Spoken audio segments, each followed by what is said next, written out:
تاریخ میں لکھا ہے کہ جب حضرت حسین رضی اللہ تعالیٰ عنہ اور حضرت حسین رضی اللہ تعالیٰ عنہ کے لشکر کو اور خاندان اہل بیت کو جب ختم کیا گیا، شہید کیا گیا، تو یزیدیوں نے اور پھر ان قاتلوں نے ان لاشوں پر گھوڑے دوڑائے اور پھر ان کے سر نیزوں پر اٹھا کر انہیں شہر میں گھمایا۔ اس طرح ان پاکیزہ جسموں کی توہین کی گئی۔ نیزوں پر سروں کو اٹھا کر گھومنا بعض تاریخی کتابوں میں لکھا ہے۔ اس کی بدلی ہوئی شکل معاشرے میں انہی نافرمانوں نے، انہی ناہنجار قسم کے لوگوں نے، انہی شیعہ کی ان غلیظ طریقے کی بنائی ہوئی رسومات میں سے بدلی ہوئی شکل یہ ہے کہ ہم علم کو جیسے ان لوگوں نے نیزوں پر سر گھمائے، اب وہ نیزے نہیں ہیں، اب وہ سر نہیں ہے، تو علم کی شکل میں گھمایا جا رہا ہے۔ اس کی بدلی ہوئی شکل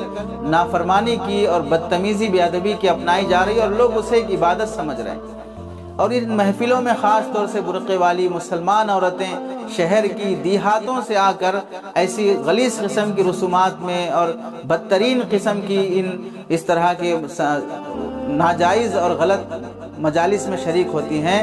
شریعت میں ہرگز اس کی اجازت نہیں ہے۔ بے حیائی ہوتی ہے، اختلاط ہوتا ہے، اور بعض مرتبہ نگاہوں کا زنا، آنکھوں کا زنا اور غلط قسم کے خیالات میں لوگ پڑ جاتے ہیں۔ شراب بھی پی جاتی ہے، ناجائز تعلقات بھی ہو جاتے ہیں۔ اس سے آگے اگر یہ سب نہ بھی ہو،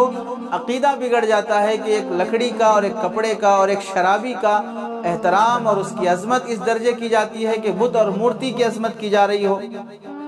رات کے 1-1 بجے 12-12 بجے تک عورتیں ان چلوں پر، ان علم اور ان تازیوں کا چکر کاٹ رہی ہوں، ان کے پھیرے لگا رہی ہوں، سجدہ کر رہی ہوں اور منتیں مرادیں مانگ رہی ہوں، تو کیسی نامناسب اور گناہ کی بات ہے، حرام اور ناجائز عمل ہے۔ بلکہ یہاں تک بھی کہا جا سکتا ہے کہ ایک طرح کا شرکیہ عمل ہے کہ آپ ایک لکڑی کو سجدہ کر رہے ہیں، اس کے سامنے منتیں مرادیں رکھ رہے ہیں، اس سے اولاد کی دعائیں مانگ رہے ہیں، اس سے مصیبتیں، حادثات اور بیماریوں کے ختم ہونے کی امیدیں لگا رہے ہیں۔ غیر اللہ سے امیدیں لگانا اور ایک لکڑی کو اس طرح کا یا کسی انسان کے جسم میں اس طرح کی روح سرایت کرنے کا عقیدہ رکھنا اور ان کے سامنے اپنی حاجتیں پیش کرنا اسلامی نظریے کے خلاف ہے، صحابہ کی تعلیمات کے اور اسلامی تعلیمات کے بالکل خلاف ہے، اولیاء کی تعلیمات کے بالکل خلاف ہے۔ اسے اسلامی عمل سمجھنا اور بڑے درجے کا گناہ ہے۔